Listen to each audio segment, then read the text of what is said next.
Fala pessoal, tudo bem? Tá começando aqui o seu novo podcast do Futebol Paulista, o podcast Vem Acréscimo. Por aqui você vai ficar sabendo de tudo que acontece com os principais clubes paulistas, dentre os jogos, notícias a fundo, troca de treinador, rodadas, títulos. Então vem com a gente, vem escutar com nossos principais comentaristas, o Vinícius Souza e o Vitor Souza, para você ficar por dentro de tudo que acontece no futebol paulista. Vem Acréscimo!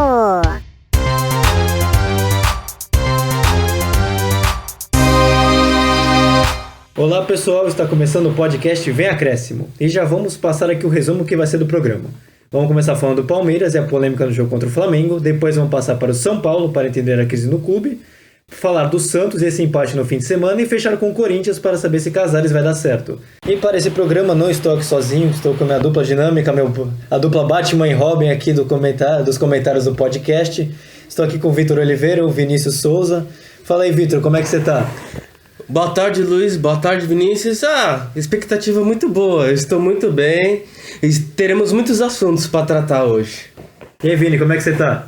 Salve artistas, tudo bem? Como a gente já sabe, o pai tá on, mas também o pai tá cansado, né? Teremos uma rodada cheia de empates. Olha, meu amigo, a vitória não veio, só que empate veio. E também tem pressão de técnico, né, Luiz? Então, agora já vamos passar aqui, a gente pede já no início desse programa, você se inscreva se de repente você gostou dos assuntos, a gente sempre traz programas às terças e às sextas-feiras, então se inscreve no nosso canal, deixa seu like, comenta, compartilha com os amigos, família e siga nossas redes sociais que vão estar na descrição abaixo.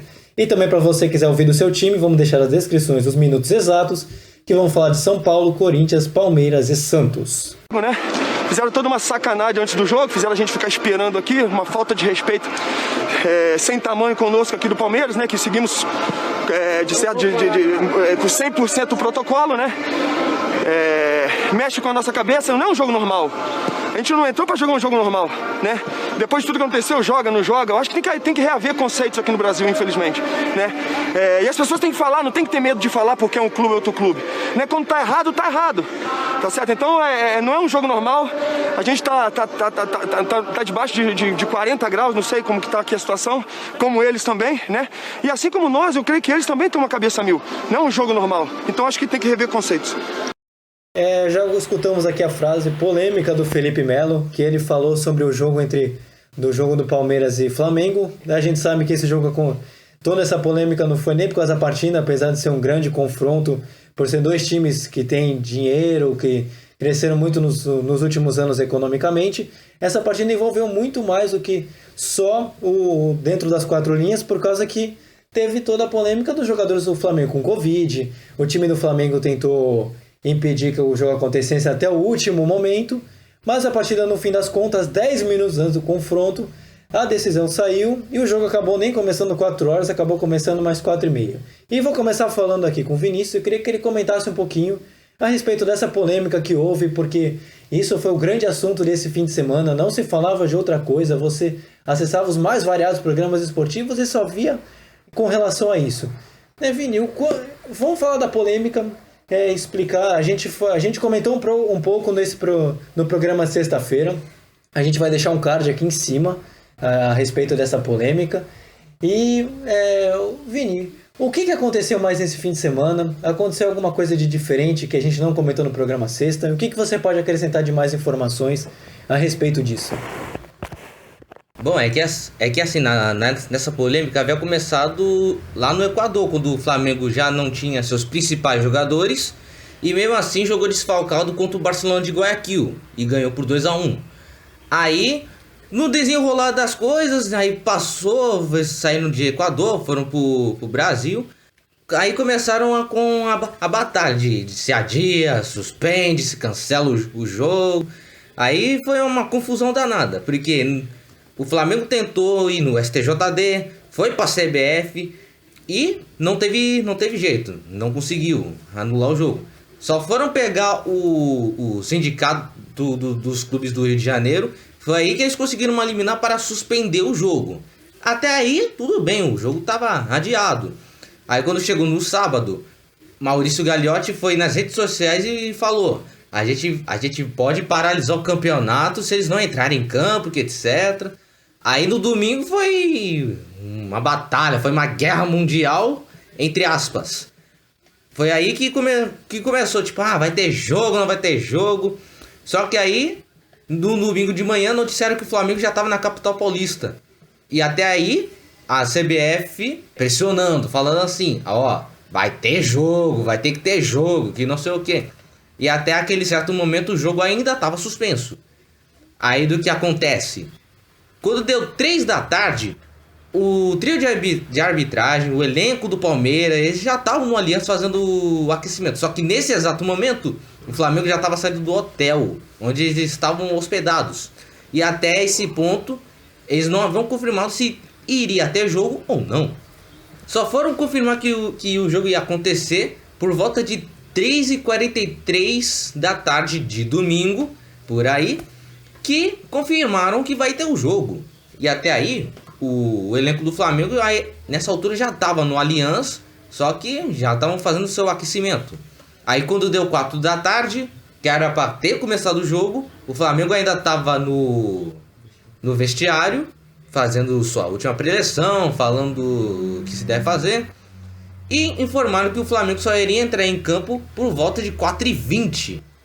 Entrou um pouco antes, mas o jogo começou 4h20. E assim foi o jogo do Palmeiras e Flamengo. Essa foi a confusão armada aí. Vitor, o jogo ele acabou refletindo um pouco do que foi a partida, tanto que a gente tem até a entrevista que a gente colocou no início, quando começou falando do Palmeiras, do Felipe Melo, mostra que afetou os jogadores. Mas vamos agora falar do campo e da partida. O time do Flamengo foi desfalcadíssimo, time C, time D do Flamengo, e com cheio de moleques, foi e enfrentou o Palmeiras de igual para igual, e se bobeasse poderia até ter ganho o jogo, pelas oportunidades que foram criadas e pela pouca criatividade do time do Palmeiras. Mas esse foi um jogo que fortaleceu o Flamengo, também pelo jogo e pelo resultado. O que o Palmeiras pode aprender? O que foi o jogo para o Palmeiras? Porque esse era um jogo de consolidação, mostrar que o Palmeiras tem um grande time titular e quando pega um Flamengo desfalcado, era para ter sido uma goleada, um passeio, porque o Palmeiras foi completamente titular e o Flamengo foi com o time D praticamente deles. Luiz, pelo amor de Deus, esse jogo foi mais chato que pernilongo gordo. Olha, vou te falar uma coisa, foi assim, o Palmeiras entrou com força máxima. O Flamengo entrou com o time de garotos. Ou seja, o que dá pra entender? Palmeiras vai atropelar. Nada disso. O jogo, o primeiro tempo, foi muito chato. Foi muito chato mesmo. Deu até sono. Parecia que o Palmeiras não tava jogando com qualquer time, assim. Tô jogando, só pra jogar mesmo. Não teve nada, não teve emoção, não teve praticamente nada, assim, no primeiro tempo. O que me deixou feliz, assim, foi o time do Flamengo organizado. Mesmo com a molecada e os titulares, o Gerson, Thiago Maia, o Arrascaeta, que jogou muito, muito mesmo nessa partida, o Maestro no meio campo, e o Pedro, né? Olha, o Lincoln não. Ele é reserva, mas ele já tá experiente. Enfim, voltando. Aí o segundo tempo, ele já começou diferente. Começou com outra pegada, tudo. Aí o Palmeiras fez um gol, né? Com o Patrick de Paula, chutando de fora da área, desviando no Thiago Maia, enganou o goleiro, né? O Hugo. E não deu nem tempo de respirar, já saiu o gol de empate do Flamengo. Em jogada do Arrascaeta, que ele cruzou pro Pedro jogar pro gol. E foi isso basicamente o jogo. O segundo tempo melhorou muito em relação ao primeiro. E destacar a maturidade dos jogadores, porque o jogo foi tratado como a superação, né? Por tudo que aconteceu com o Flamengo, por causa da Covid, se joga, se não joga, essa batalha jurídica. Então, eu acho que por todo esse contexto, o Flamengo sai fortalecido sim dessa partida. Do lado do Palmeiras fica aquela questão, caramba, mais um empate? Com os meninos do Flamengo, caramba, o Luxemburgo ele não consegue nem ser campeão de empate. O Palmeiras tá com o número 7, né, em empates, e o Botafogo tá com 8 empates, ou seja, nem o cara consegue ganhar no Botafogo em quesito de empate. E a história legal fica por conta do goleiro do Flamengo, que ele perdeu o pai. A gente não... Como essa história é fantástica, eu acho que é um retrato do futebol principalmente do brasileiro, onde sai aquele menino que sai da comunidade mais humilde e consegue chegar na titularidade. Ele pode ser um suplente, um reserva de luxo para o Diego Alves, porque ele foi muito bem, foi eleito o homem da partida com justiça. Mas eu quero perguntar agora para o Vinícius sobre o comentário justamente do Vitor e que a gente já tinha comentado até em off antes de a gente começar a gravar aqui o programa. Que o Palmeiras empata muito. São 11 jogos com 7 empates. O time do Luxemburgo ele não consegue ter o resultado, ele não perde, mas ele também não ganha. O que acontece? Antes do jogo, a gente via que o time do Flamengo estava mais desconfiado que cego que tem amante. Mas só foi a gente assistir o jogo que a gente não viu o que a gente esperava, que o Palmeiras iria vencer. Mas, pro lado do Palmeiras, para essa semana vai ficar mais complicado do que calça de povo, porque o Flamengo já ganhou do Palmeiras ano passado, 2 vezes no Brasileirão, e não consegue nem ganhar do time B do Flamengo. Apesar da média de idade dos meninos do Flamengo, varia entre 20 a 25 anos. Então, o que poderia se dizer é que o Palmeiras tá deixando de ganhar as partidas para simplesmente empatar, porque eles acham que assim, agora só empate agora importa, que não sei o que, agora que vencer, jogando bem, que é bom nada. Diferente do time do Atlético, do São Paulo, que tá vencendo, mas convencendo. Vitor, agora vamos passar. O Palmeiras ele tem mais um jogo durante essa semana. É pela Libertadores da América contra o Bolívar em casa. E que pode consolidar a classificação até mesmo em primeiro do grupo. Pela boa pontuação que o Palmeiras tem hoje com 10 e pode chegar a 13. E 13 pontos numa fase de grupos de qualquer campeonato é o suficiente para você passar em primeiro. O Palmeiras vem mais pressionado com esse empate com o jogo com o Flamengo? Ou isso também se considera por todos os outros jogos, por todos os empates, e a pressão que já vinha antes e agora por mais um empate na temporada? Então, Luiz, sobre isso, eu acho que vira a chave. O brasileiro é uma coisa, a Libertadores é outra. A questão da Libertadores, o Palmeiras está muito bem encaminhado para se classificar. O Palmeiras só precisa de 1 ponto em 2 jogos no Allianz, contra o Bolívar e o Tigre. Só isso, ou seja, pra mim tá de boa. O Palmeiras vai passar com tudo na fase de grupos da Libertadores. E eu acho que não vai influenciar não. O Palmeiras é um time cascudo, tudo, eles vão saber administrar, né, tudo isso. É isso, basicamente na Libertadores tendo tudo bem. No Brasileiro é a questão do rendimento que não tá aparecendo muito para a torcida. E agora já vamos passar direto para o São Paulo. Hora, 30 e poucos minutos, 32, 33 minutos, com um jogador a mais. Mas a gente podia ter aberto um pouco mais. A própria entrada do Paulinho Boia era para ficar um pouquinho mais aberto. Ele acabou até dando cruzamento da última chance do Daniel. E o Igor tinha que se manter um pouco mais aberto também do outro lado. Nesse aspecto eu concordo com o Muricy. Mas você dá com um jogador a mais, eu repito, você jogar com um time para você criar, quando você tem um time que marca bem, eu acho que o Inter, se eu não me engano, é a defesa menos vazada do campeonato, o jogo não fica mais fácil para você criar porque você está com um jogador a mais. Porque os jogadores, todos os 9 jogadores se voltaram para jogar em 15, 20 metros de campo dentro da área. Então já ouvimos aqui, vamos começar falando do São Paulo. Acabamos de escutar o áudio do Fernando Diniz falando de como foi a partida, dele fazendo o resumo entre São Paulo e Internacional que teve nesse fim de semana. Eu já vou começar falando aqui, passando para o Vitor, ele se fez uma pequena análise da partida, que foi um jogo entre os 3 melhores colocados, segundo e terceiro na tabela, pelo menos quando se enfrentaram.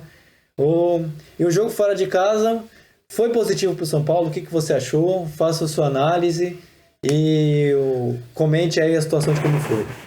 Minha análise do jogo é que era um jogo importante para, caso um dos times ganhe, a liderança, né? Por incrível que pareça, o São Paulo jogou bem os dois tempos. E quando o São Paulo estava dominando no primeiro tempo, até mesmo quando saiu atrás, né, com o gol do Thiago Galhardo, em cruzamento do Moisés, o São Paulo vinha jogando bem. Depois de 10 minutos, foi aos 15, né, do Thiago Galhardo, aos 25, Aí o Reinaldo cobrou a falta, o Pablo desviou e gol do Luciano. Foi bem chorado nesse gol. Ficou 1-1. Beleza. Aí, né, o jogo ficou lá e cá, tudo. Segundo tempo, acho que foi aos 15 minutos, aos 20, que o Zé Gabriel foi expulso.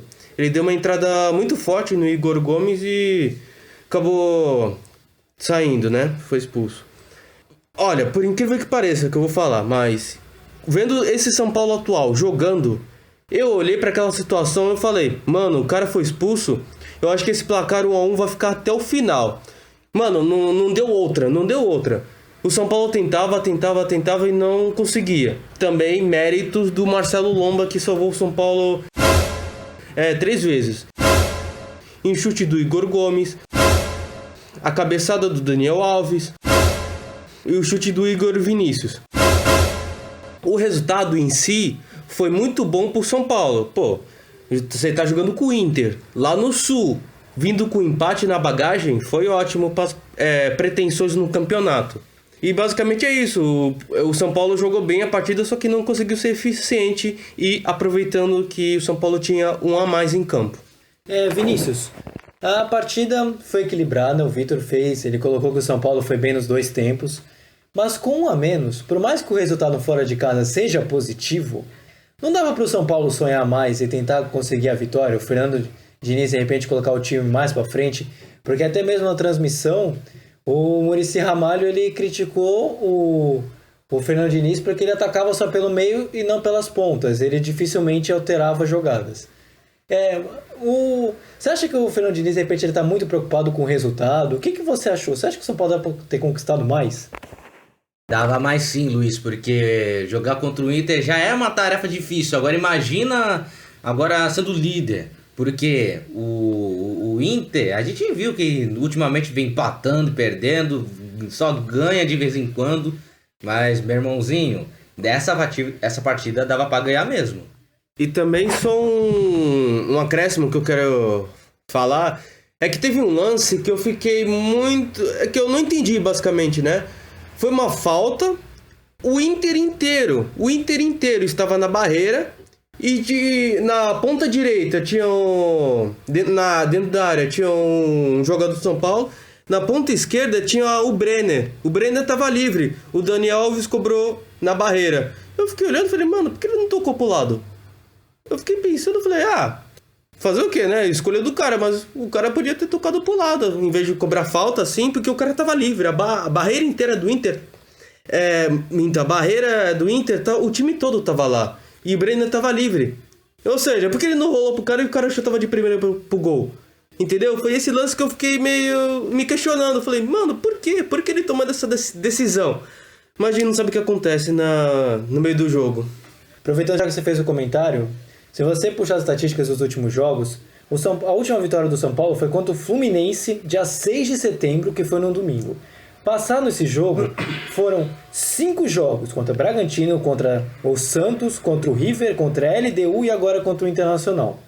Por incrível que pareça, esses 5 jogos o São Paulo só tem uma derrota, que foi contra a LDU, que a gente comentou no nosso vídeo de sexta. O resto são 4 empates. A gente critica o time do Luxemburgo, e a crítica eu acho até justa, por ter muitos empates, mas o São Paulo também não está muito distante disso.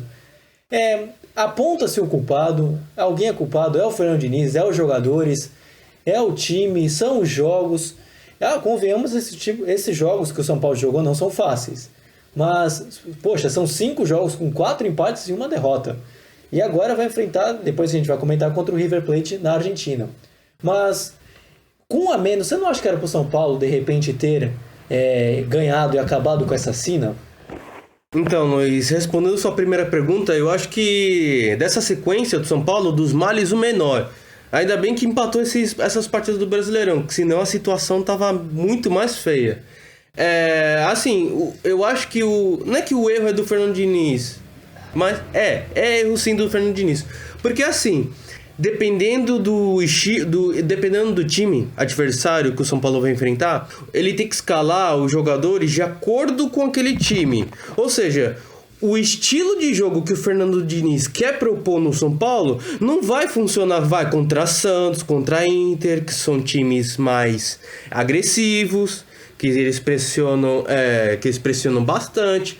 Então ele tem que o time tem que jogar de acordo com o adversário. Vai, contra a partida contra o Santos, contra o Inter, coloca o Luan, dá uma reforçada na marcação. Vai, contra o Fluminense, que ganha de 3-1, contra o Red Bull Bragantino, aí você solta mais o time. Entendeu? Você tem que fazer essa comparação com as características do seu time. E qual foi a outra do... O empate foi contra o Internacional e contra o River Plate, desde que você não citou. Então, do empate do Inter pro jogo do River, o São Paulo vai estar motivado, porque o São Paulo jogou bem contra um dos líderes do campeonato, né? Só não ganhou por detalhes, porque não foi eficiente. Agora vamos ver, né? Como é que vai ser o jogo contra o River? Vinícius, o São Paulo agora tem uma pedreira que a gente vai depois comentar quando a gente for gravar sexta-feira, mas que é contra o River Plate, quarta-feira às 9h30 na Argentina. A situação do São Paulo pela Libertadores não está fácil. É o atual terceiro colocado e precisa da vitória para sonhar e se classificar justamente contra um dos times mais tradicionais dessa competição na Argentina em casa. O que o time, o que o Fernando Diniz, o que os jogadores podem preparar de surpresa para esse time cascudo que o São Paulo alugou na última partida, que conseguiu ter 2 gols contra? Que, convenhamos, teve um pouquinho de sorte também, porque o time adversário fazer 2 gols contra precisa ter uma pitadinha de sorte. Mas o que você vê para essa partida? Seja sincero se você acha que o São Paulo vai ganhar ou não. Mas a situação do São Paulo que a gente afirma é que está bem difícil nessa fase de grupos e está tudo se caminhando para uma Sul-Americana. Eu acho que para apostar nesse jogo assim, eu aposto que será empate, porque a gente conhece o River Plate, mais conhecido do que a reza do Padre Nosso. Todo mundo sabe que o River Plate no Monumental de Núñez se agiganta, é uma atmosfera completamente diferente do que a gente vê em outras cidades, países de Equador, Bolívia, Colômbia aí. É extremamente diferente quando a gente se enfrenta o River lá. Mas para esse jogo será um jogo extremamente truncado, será um jogo chato de se ver, mas será um jogo de Libertadores de respeito, porque envolve 7 títulos de Libertadores em campo, 4 do River mais 3 do São Paulo. Então vai ser um jogo em que a camisa vai pesar. E detalhe, o que o São Paulo vai ter que fazer? Concentração primeiro de tudo. Porque assim, não é porque vai pegar o River Plate, mas tem que qualquer ponto que eu arrecadar lá fora é necessário, que não sei o que. Em circunstâncias de tudo, só precisa da vitória. Não precisa de empate, mesmo que empate seja também necessário. Mas tem que jogar, tem que selar a marcação, fechar o meio quando for preciso. Quando estiver administrando o resultado, tem que não ficar com essa de recuar todo mundo. Aí decide puxar o time todo para trás para segurar o resultado, ao invés de logo matar o resultado. Por exemplo, fazer mais um gol e segurar a bola lá na frente. E também, contra um River Plate de Marcelo Gallardo, será um jogo até difícil. Vai ser um jogo que vai dar empate. Falando sinceramente, vai ser empate. E espero que não tenha gol contra, porque a gente gosta de ver gols dos jogadores, da que a gente adora, etc. Mas às vezes gol contra, além de levar um pouco de sorte, então é suado. E agora já vamos passar para o Santos Futebol Clube. Não, se a gente for ver o gol que o Fortaleza fez, nós tínhamos o controle da bola as 2 vezes, né? Uma com o Marinho, foi driblar e perdeu. E a outra que tocamos, não me lembro quem foi, que tocou no Madison e também o Carlinhos, lateral, antecipou. Então eram 2 posses de bola nossa, que a gente tinha, e que nós erramos o passe. Então esse foi o fator. E eles conseguiram o escanteio. Desse escanteio... Começando aqui falando do Santos, já deixamos aqui o áudio do Cuca a respeito da partida contra o Fortaleza. Eu vou passar aqui para o Vitor, para ele que possa comentar como foi esse jogo em que o Santos ele tinha a oportunidade de chegar para a 3ª colocação, se conseguisse a vitória, e conseguiu até 1 minuto e meio do segundo tempo. Foi quando o Fortaleza empatou, e nessa rodada de empates a gente está comentando aqui mais um mais um empate dos 3 times que jogaram nesse fim de semana. Mas, Vitor, faça a análise, quais são os destaques positivos, negativos, o que você achou da partida? Então, esse foi o jogo mais esperado da rodada, né? Pela característica dos dois times de propor o jogo, né? Com saídas em velocidade. E foi um jogo que os dois times tiveram seu tempo. O primeiro tempo foi do Santos e o segundo tempo foi do Fortaleza. Foi um jogo lá e cá, né? O gol do Santos saiu em cruzamento de Marinho, cabeçada do Matson. Aí a partir do segundo tempo, aos 5 minutos, o Gabriel Dias empatou no escanteio cobrado pelo Juninho. E o Santos só não tomou virada porque, né, o Fortaleza não foi preciso, né, para finalizar jogadas. Vini, o Santos ele tá com 8 jogos sem perder. Assim como, por exemplo, tem o São Paulo, que conseguiu fazer uma boa sequência de vitórias. Mas só que o Santos também tem muitos empates também. Não é um time que tá ganhando pouco. Isso tá virando praticamente... A gente tá comentando praticamente de tudo, de todos os times. Ninguém perde, mas também ninguém ganha. O que você vê no Santos, a diferença, por exemplo, de São Paulo e Palmeiras também, que tem muitos empates, principalmente o Palmeiras? É que a diferença do Santos é que o Santos estava numa sequência de vitórias e de empates, só que a última derrota foi contra o Flamengo do Domenech. Pô, tá engrenando, o Cuca tá achando novas peças da base, já que contrataram jogadores, mas eles não podem escrevê-los pro campeonato, então a tendência era essa. Mas o time do Santos está decolando no Brasileirão, apesar desse empate contra o Fortaleza, que era um time muito bem armado. Vitor, o Santos ele tem uma Marinho dependência, porque o Marinho é um dos artilheiros do campeonato. Ele, se eu não me engano, vendo as estatísticas, ele é o líder de assistências também com 4. Ele está fazendo um pouco de tudo na criação do ataque do Santos. Mas só que ainda assim o Santos, mesmo com o jogador com essa fase, não está conseguindo estar mais em cima na tabela, está em melhores colocações, apesar de não estar fazendo um campeonato ruim. Mas o Santos hoje tem uma certa Marinho dependência? Eu creio que sim, Luiz, porque o Marinho ele é um cara decisivo, né? Ele está em ótima fase. De onde ele chuta, de onde ele cruza, acaba sendo gol ou coisa boa pro Santos. Ele é um jogador que agrega muito valor no Santos. Quando ele entra, os adversários já pensam, opa, vai ter jogo, o Marinho vai decidir. Mas quando ele fica fora, o Santos dá uma caída de rendimento, né? Porque não tem que... só vai ficar dependendo do Soteldo, quando o Marinho não tiver apto a jogar.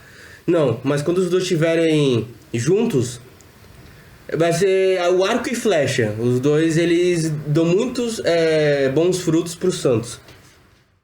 E o próximo jogo do Santos agora é pela Libertadores da América contra o Olímpia, fora de casa no Paraguai. Vini, o Santos, ele tá com 10 pontos, a mesma pontuação do Palmeiras, e também não está com uma situação muito diferente. O Santos precisa de apenas mais uma vitória para que possam se classificar e fugir, no caso aqui, do Boca Juniors, né? Porque se o Santos passar, ele enfrenta o segundo colocado do grupo H, que tem o Boca Juniors como líder do seu grupo. Mas o Santos precisa de realmente só mais um empate para poder ficar classificado de vez, assim, está certo a classificação.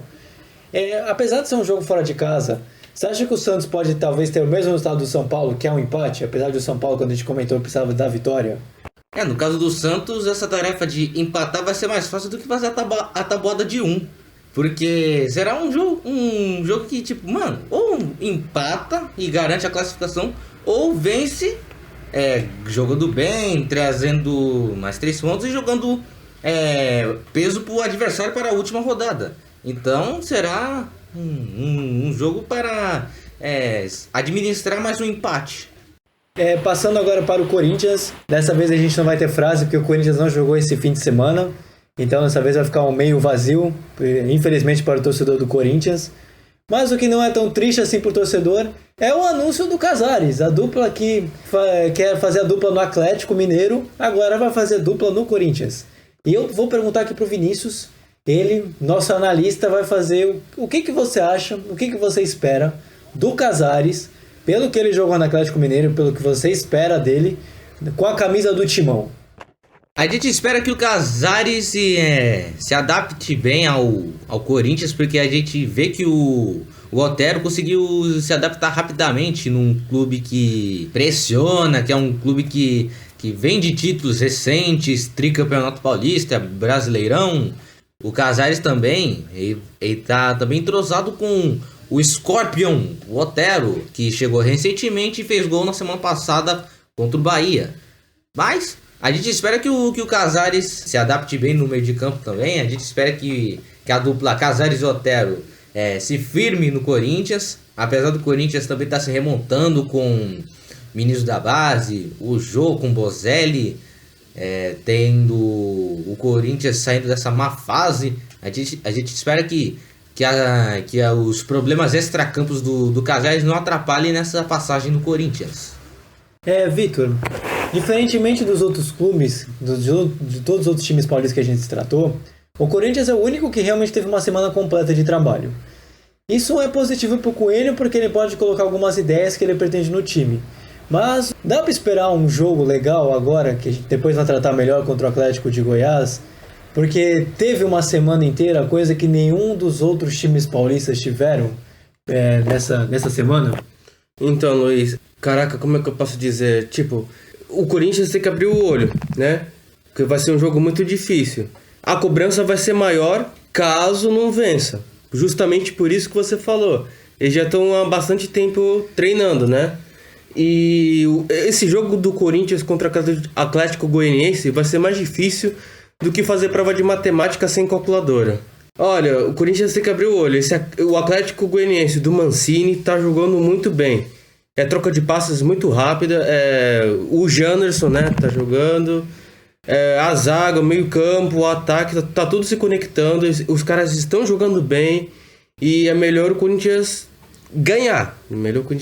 Porque vai ser um jogo completamente difícil.